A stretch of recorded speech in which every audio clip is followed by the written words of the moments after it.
خبر کونړ کې د واده پر وړا ډزې یو کس وژل شوی او یو بل ټپي شوی دی. نور حال را سره په ویډیو کې وګورئ او زموږ ډیوه کلیک چینل در سره سبسکرایب کړئ.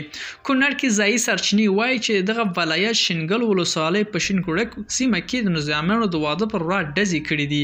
سرچینه وایي چې پیښه د پنجشنبې د کاپ پر 11 هغه مهال وشو چې ورا موټر کې موسیقي غږیده او نظامیانو پرې ډزې کړي دي.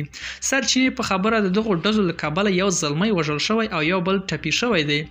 باوري سرچینې اشت صوب رسمانه ته نوم نه دی ښودلی، په شرط یاده پیښه یې تایید کړې خو له جزئیات ورکولو یې ډډه کړې ده.